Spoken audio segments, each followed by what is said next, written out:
So today we're going to be installing some ARP extended wheel studs along with some 5mm hub-centric wheel spacers. I'm going to show you guys how to do that.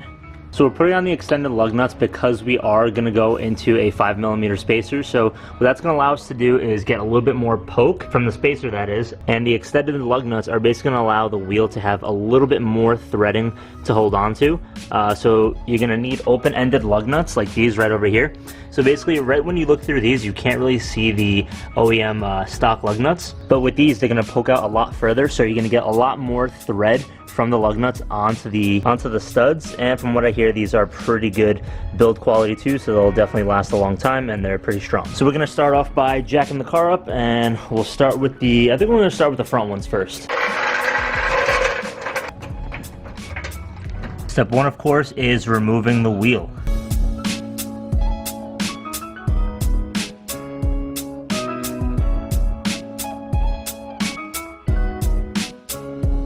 So as you guys can see, we have our factory studs here, and this is the wheel spacer that we're going to be putting on.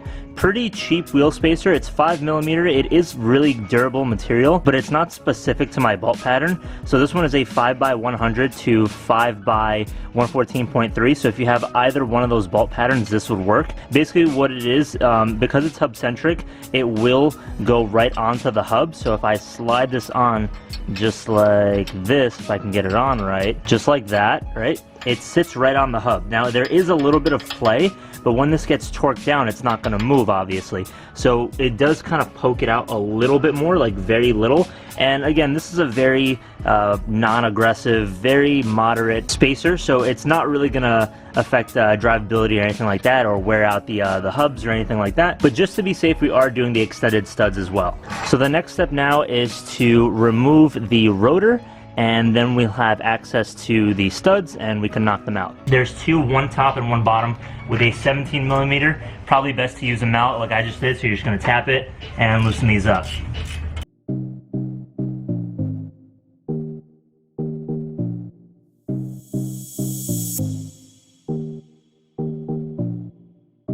Alright, so for this next method, I've taken an old lug nut that I haven't used in a while. We're going to go ahead and thread it onto the stud here. And we're just going to go ahead and take our hammer. This is the biggest one I could find. And we're just going to hammer it through the other side. Pretty straightforward there. Now, one thing that I noticed about the Forester is that compared to like other videos that I've seen doing this, like STIs and whatnot, the studs come out relatively easy, but with mine, I'm seeing that there's a bit of clearance issues with the dust shield over here, so we might have to make a couple of modifications. Yep, so this is what I was talking about. So when I go ahead and push it out, it makes contact right over there. So we have a little bit of a clearance issue, so as soon as I'm able to kind of shave down this part right over here, this part of the dust shield, will be good to go. Alright, so pretty easy fix. All we did was take our hammer and we kind of just hammered down right over there just to kind of bend it out of the way, and the stud came right off. So let's go ahead and repeat the process for the rest of these.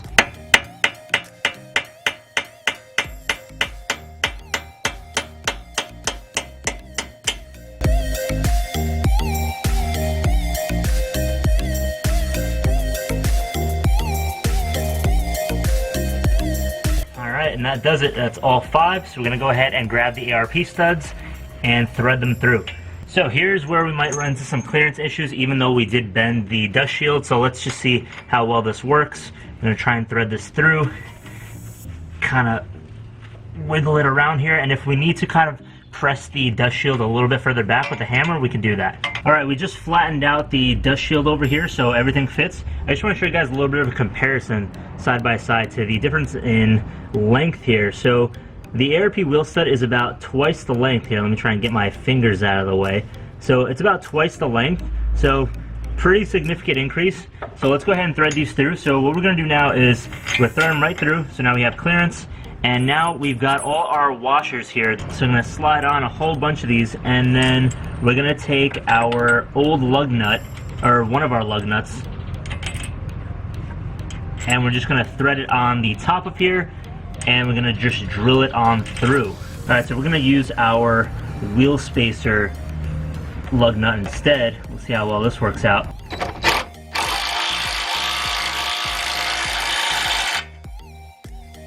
Alright, I think that's all the way through. You guys saw that, right? Picked it up on the camera. We'll give it a little bit more. Alright, I think that should be good. Let's inspect it real quick before we move on to the next couple. Yeah, that's in there good. Very nice. Alright, perfect. So, one down. We got 4 more to go, and then we'll move on to the other wheels too. So this is our final product in the front here. The one thing I want you guys to keep in mind too, if you're doing this on your Forester, right over here where I went and flattened out the dust shield, I'm going to go ahead and paint that up a little bit just so it doesn't rust. And right over here, I'm going to take like a little crowbar or like a flathead screwdriver and kind of pop it out, kind of line it up the same way it was. I don't think even the way it is, it's going to cause any issues, but just to kind of bring it back to how it was. But check it out, man. It's looking pretty good. So, yeah, I'll catch you guys in a little bit once I move on to the rears. Alright, so fronts came out pretty good. Now we're moving on to the rears. There's a lot more going on. So we can't just pop them out like we did the front ones and put the extended studs in. So there's a couple bolts on the back side of this. There's 4 of them that we have to kind of loosen up. Thank you to Blake's Garage for posting a video on how to do this. I'll leave the link in the description. So I'm going to go ahead on underneath the car on the back side. I'll show you guys exactly what you need and what kind of sockets you need to loosen those up. Alright, so here we are on the back side of the hub. It's kind of dark over here, but right over there, there's one. You guys can kind of see right over there. Hopefully it could focus. But yeah, we got one right there, there's one right below it, and there's 2 more on the other side, and we figured out there is a 14 millimeter. So we're going to go ahead and grab our socket and get to loosening those up. So despite removing the 4 bolts that were behind the hub assembly before, it actually didn't pivot at all the way I thought it would, like kind of like come in and out. So it's pretty much stuck there. I took some PB blaster to it, and I kind of hit it with the mallet a little bit, hoping that it would kind of loosen up a little bit, but it didn't. So what we did instead, right over here, I don't recommend this, but you know, you gotta do what you gotta do in certain situations. So I took the ARP stud and actually cut it a little bit. Now let's pause here real quick. So something that I failed to realize was that I didn't remove the 4 bolts on the other side of the axle, so it was being held in there. So yeah, don't do that. Don't be like me. If you need to kind of move it around and not cut your studs, then go ahead and remove the bolts on the other side. Alright, back to the show. I cut it about 5 thread lengths in, 5, maybe 6 might actually be better, but we did 5, and we actually managed to kind of jam it in here. So it's still very long compared to the stock one. So this isn't even in all the way. So I'm gonna go ahead and torque this down, and you guys could see the length difference. Alright, there it is. So we still have about an extra ½ inch of thread, so it's still looking pretty good. So as long as it fits and we do get that extra poke out, I'm pretty happy. The problem is, in order to cut the rest of these studs right now, I just did this with a handsaw, and I had a particular blade on it that's good for metal, but it's still a pain in the ass. So we're gonna try and have to get a hold of a grinder. If not, then I'm gonna go ahead and keep working at it with the saw. The next day, we managed to get a hold of a grinder, and we went ahead and cut down all of these studs here. One thing that's really recommended too is to kind of round them out a little bit. So if you see right over here, we rounded them out so it's easier for the lug nuts to thread on. And one really important thing that I want to show you guys is this little tool right here. So this is basically a threader. So this kind of helps to rethread any messed up threads that you have.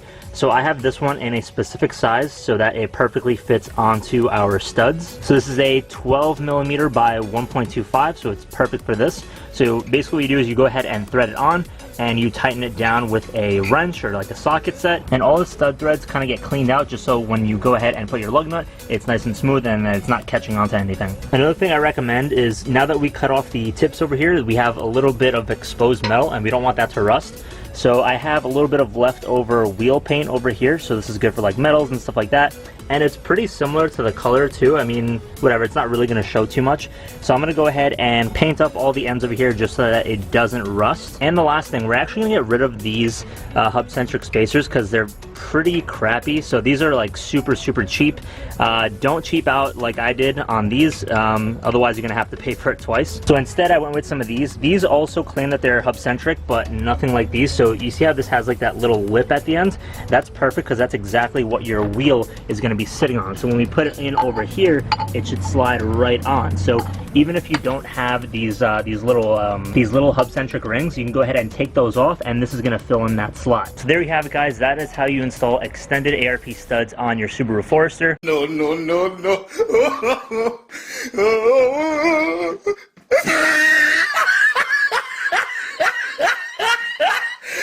Look at the top of his head. Now, one thing I want to reiterate, there's basically 3 ways on how to do this. You can either A, go with the extended studs that I got and try to do my initial plan, which was to move the axle out a little bit, take off those 4 screws on the back side of the hub, and be able to move it. Now, because I wasn't able to move it, I went with Plan B, which was to cut down the studs and everything that we pretty much discussed in this video, painting the tips, all that. The last step, which probably would be the best, which I didn't research because I thought I had the right studs and I was good to go, is if there are shorter studs available, obviously go with those. So to kind of sum up this video, I pretty much did it the worst way you could possibly do it, but whatever. It wasn't the worst way, it's the most time consuming, but it still works. I'm happy, and that's it. Alright guys, if you liked the video, like it. If you haven't, alright guys, if you liked the video, make sure to like it. If you haven't subscribed already, go ahead and subscribe, and I'll see you guys in the next video. Take care now. Peace.